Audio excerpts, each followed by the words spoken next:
तो जनाब आइन एक बार फिर बदलने जा रहा है, लेकिन इस बार बाकी सियासी जमातें नहीं, पीटीआई आइन बदलेगी। कैसे, अभी तफसील बताता हूँ। बज़ाहिर ये फैसला इमरान खान और पीटीआई के अगेंस्ट था, लेकिन एक्चुअल में इमरान खान यही चाहते थे कि कम से कम ये डिसीजन हो जाए ताकि हम आगे बढ़ सकें। तो वो फैसला हो गया।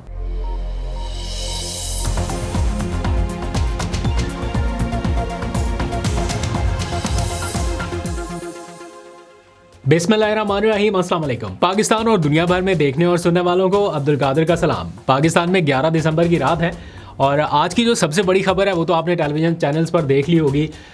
उसके ऊपर बंदा क्या ही बात करे, इंटरनल मैटर है, हम उसके ऊपर ज़्यादा डिटेल में नहीं जाते, लेकिन जारी बात है उसके सियासी असरात ज़रूर रहेंगे आने वाले दिनों में। जैसे जैसे अनफोल्ड होगी सिचुएशन तो उसके ऊपर भी बात करेंगे, लेकिन अभी ओवरऑल ज़रा पॉलिटिक्स की बात कर लेते हैं, क्योंकि इस टाइम जो माहौल मैं देख रहा हूँ पीटीआई कैंप वर्सेस अदर्स और जो कुछ भी चल रहा है उसमें ऐसा लग रहा है कि कोशिश यही है कि किसी तरह से बातचीत से कोई सोल्यूशन निकले और ये एक अनसर्टेनिटी जो है इसको ख़त्म किया जा सके। उसके लिए संजीदा एफर्ट्स हो रही हैं, बट अब देखते हैं कि दूसरी साइड से क्या रिस्पांस आता है। ऑफ़र अभी भी टेबल पे मौजूद है, ऐसा नहीं है कि सब कुछ ही ख़त्म हो गया और कोई चांस ही बाकी नहीं है। ऑफ़र अभी भी है, लेकिन उसके लिए कुछ एफर्ट्स जो है वो शायद थोड़ी ज़्यादा करनी पड़ेगी। आज हमने देखा सुहेल आफरीदी 10वीं बार अडयाला जेल के बाहर पहुँचे, लेकिन थोड़ा मुख्तलिफ अंदाज लगा। उन्होंने इमरान खान से मिलने के लिए ऑब्वियसली आए थे, लेकिन सामने खड़े 2 SHOs या गालबन एक SHO थे और साथ में उनके कोई और साथी होंगे, उन्होंने नहीं मिलने दिया, उनको रास्ते में रोके रखा। और आज सुहेल आफरीदी को बहुत ज़्यादा एग्रेसिव नज़र नहीं आए, धीमे लहजे में उनसे बात करते रहे, अपना मुद्दा उन्होंने रखा। बात वही है, लेकिन थोड़ा सा अंदाज़ मुख्तलिफ था। और आज तो वो 1 घंटा 20 मिनट के अंदर अंदर वापस चले गए। सबसे तवील टाइम रुकने का भी उन्हीं के पास है और सबसे कम टाइम भी मेरा ख्याल वही रुके हैं कि 1 घंटा 20 मिनट के अंदर वो आए और चले गए। लेकिन जाने से पहले उन्होंने भी मुज़ाकरात के हवाले से बात की और कहा कि बैठें हमसे बातचीत करें, जो कि एक बहुत अच्छा जेस्चर है इन हालात में बातचीत की तरफ माहौल बनाने के लिए। बहरहाल ये मुज़ाकरात वाली बात मैं इसलिए भी कर रहा हूँ क्योंकि उनकी एक और मुलाकात भी हुई, किसी और फरीक से नहीं, अपने ही अलाइंस के 2 अहम जिम्मेदारान से, महमूद अचकज़ई, अलामा राजा नासिर अब्बास। और उनको जो इस पूरी बात का खुलासा निकला वो ये कि अगर मुज़ाकरात करने हैं तब भी आपके पास पूरी अथॉरिटी है जो कि इमरान खान की तरफ से दी गई, और जो आप हमें कन्वे करेंगे हम उसके ऊपर अमल दरामद करेंगे। ऐसा नहीं है कि आप कहेंगे कि हम बातचीत करना चाहते हैं और हम कोई मुज़ाहमत की तरफ जाएंगे, लेकिन अगर मुज़ाहमत वाला रास्ता अपनाना है और आपने हमें कहा कि हम कोई तहरीक चलाना चाहते हैं तो उसमें भी हम आपके साथ होंगे। मुज़ाकरात या मुज़ाहमत जो भी फ़ैसला आप करेंगे हम उसके ऊपर इम्प्लीमेंट करने के लिए तैयार हैं। ये वज़ीर आला सुहेल आफरीदी की जानिब से सूबाई हुकूमत का मौक़िफ़ उन तक पहुँचाया गया। आप जो फ़ैसला करेंगे उस पर अमल दरामद के लिए तैयार हैं। अब इस सारे मामले में ये जो आने वाले को 10-15 दिन है ये थोड़े से क्रूशल रहेंगे। एक तो ये जो आज का डिसीजन आया है इसकी वजह से थोड़ा माहौल बिल्कुल डिफरेंट रहेगा, लेकिन जैसे ही थोड़ी सी इसकी गर्द थमेगी तो शायद आपको कुछ अपडेट्स और सुनने को मिले। अब आ जाइए, जो स्टार्ट में मैंने आपको कहा कि आइन बदलने जा रहा है और इस बार कोई 2/3 अक्सरियत वाला मामला नहीं, ये आइन पीटीआई बदलेगी, यानी एक ही जमात बदलेगी। और ये आइन को पाकिस्तान का नहीं है, ये पीटीआई का अपना आइन है। वो आइन जो इस टाइम रुकावट बना रहा उनके लिए काफ़ी अरसे तक, वैसे तो रुकावटें और बहुत सारी हैं, लेकिन जवाज़ ये बन जाता था कि इस आइन की वजह से या इस आइन में कुछ ऐसी चीज़ें लिख दी गई जो पीटीआई के लिए मुश्किलात का बाइस बना, और उसको फिर इलेक्शन कमीशन जो है वो बताता था कि आपके तो अपने आइन में ये चीज़ लिखी है, इस तरह आपने नहीं किया, इसलिए इंट्रा पार्टी इलेक्शन जो है वो उन्होंने तस्लीम नहीं किया। तो बहुत देर तक ये मामला इलेक्शन कमीशन में पेंडिंग रहा और फाइनली इलेक्शन कमीशन ने अपना एक वर्डिक्ट जो है वो एक ख़त के ज़रिए बता दिया बैरिस्टर गौहर को, और कहा कि आपको चेयरमैन पीटीआई तस्लीम नहीं कर सकते क्योंकि हम आपके इंट्रा पार्टी इलेक्शन तस्लीम नहीं कर रहे। अब ये मामला लाहौर हाई कोर्ट में भी किसी हद तक ज़ेर इल्तवा है, लेकिन इमरान खान एक्चुअली यही चाहते थे कि इलेक्शन कमीशन के पास ये मामला जो इतने टाइम से पेंडिंग पड़ा हुआ है, ये मामला इलेक्शन कमीशन से किसी तरह से निकले। वो इंट्रा पार्टी इलेक्शन मानता है तब भी ठीक है, अगर नहीं मानता तब भी ठीक है।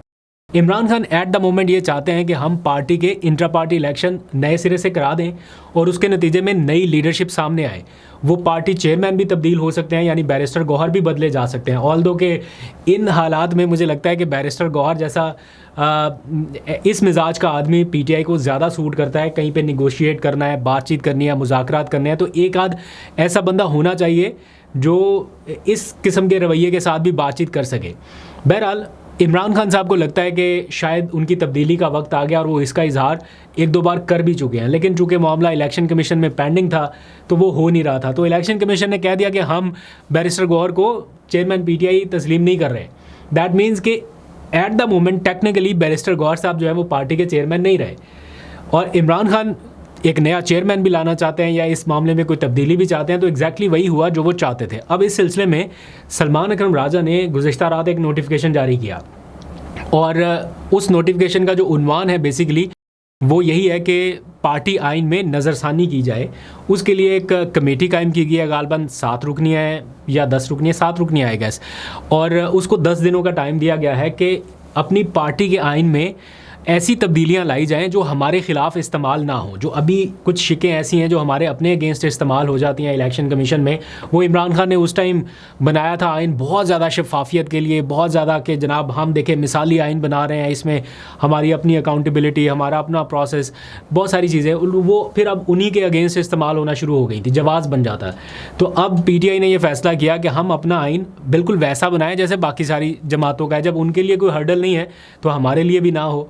तो एक ऐसे टाइम पे जब आपके ऊपर पाबंदी की तलवार लटक रही है कि पार्टी के ऊपर पाबंदी आयद कर दी जाए, इलेक्शन कमीशन आपको सिंबल अलॉट करने के लिए तैयार नहीं है, बिल्कुल उसी टाइम पे पीटीआई चाहती है कि हम अपने इंटर पार्टी इलेक्शंस करा लें और अपना सिंबल जो है वो वापस रिवाइव करा लें। ये सब कुछ उस माहौल में हो रहा है जब बहुत टेंशन बढ़ी हुई है, तो लगभग नामुमकिन जैसी सिचुएशन लग रही है, लेकिन फिर भी एक प्रैक्टिस है। तो पीटीआई इंटर पार्टी इलेक्शन की तरफ जल्द अज जल्द जाना चाहती है। उसके लिए इस कमेटी को 10 दिन का टाइम दिया गया है कि आइन में जो भी रद्दोबदल करना है वो कर लिया जाए, और उसके बाद हम अपने इंटर पार्टी इलेक्शन करा लें। इस बार तो केपी में वो बड़े आराम से करा सकते हैं। मेरी बात हुई थी पीटीआई के चीफ इलेक्शन कमिश्नर जो रऊफ़ हसन साहब हैं। रऊफ़ हसन इस टाइम पीटीआई के करंट चीफ इलेक्शन कमिश्नर हैं जिन्होंने इलेक्शन कराना है। वो ये कह रहे थे कि हम ये चाहते हैं कि इलेक्शन कमीशन हमें अपना एक बंदा नॉमिनेट कर दे कि इसकी सुपरविजन में हम इंटर पार्टी इलेक्शन कराएं, ताकि वो सारा माहौल खुद ऑब्जर्व कर ले, और अगर हम उनके मुताबिक नहीं कराएं तो वो अपनी फाइंडिंग्स दे दें, और अगर उनके मुताबिक कराएं तो वो हमें इंटर पार्टी इलेक्शन हमारे एक्सेप्ट करके सिंबल हमें अलॉट कर दें। तो ये सिंबल अलॉट करना या इंटर पार्टी इलेक्शन एक्सेप्ट करना ये महज इंटर पार्टी इलेक्शन की वजह से नहीं है या इससे मुंसलिक नहीं है। मामला तो आपको पता है कि और है। अब उनमें जब तक बेहतरी नहीं होगी तब तक ये मामला फिर पेंडिंग रहेगा।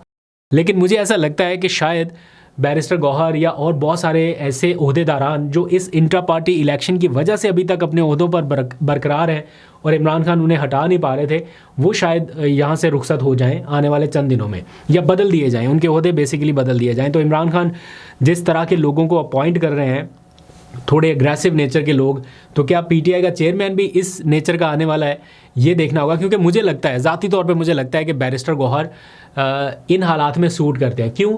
क्योंकि एक तो वो पार्टी के चेयरमैन के तौर पे अपनी पॉलिसी ऐसी दे सकते हैं जो टीवी चैनल्स के ऊपर नशर भी हो जाती है, उनका मौक़िफ़ बहुत सारे हलकों में तस्लीम भी कर लिया जाता है, एक ऐसे मिजाज का आदमी जो एक्सेप्टेबल भी है, और भी बहुत सारी चीज़ें।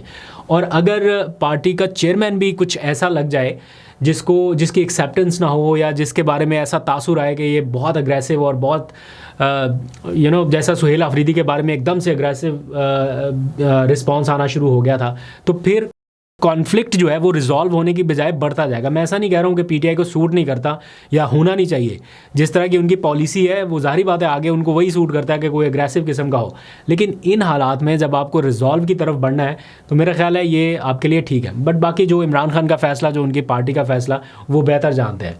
अब आ जाइए ज़रा एक जाते जाते वो तहरीक-ए-तहफ़्फ़ुज़ आईन पाकिस्तान वाला मामला, कि वो कौमी कॉन्फ्रेंस आपको पता है 21 और 22 दिसंबर को करने जा रहे हैं। बड़ी इंटरेस्टिंग रहेगी ये कॉन्फ्रेंस, क्योंकि इसमें इन्होंने अपना पूरा एक रोड मैप देना है कि हम आगे बढ़ने के लिए अगर तैयार हैं तो कैसे तैयार हैं। मैंने पूछा उनसे, वो बता रहे हैं कि जनाब हम लॉयर्स को बुलाने जा रहे हैं, हम जर्नलिस्ट को बुलाने जा रहे हैं, हम रिटायर्ड जजेस को इनवाइट करेंगे, हम सियासी जमातों को इनवाइट करेंगे, कोशिश करेंगे कि उसमें PMLN को भी इनवाइट किया जा सके। पीपल्स पार्टी का तो मैंने कल ही बता दिया था कि वो भी शामिल होंगे।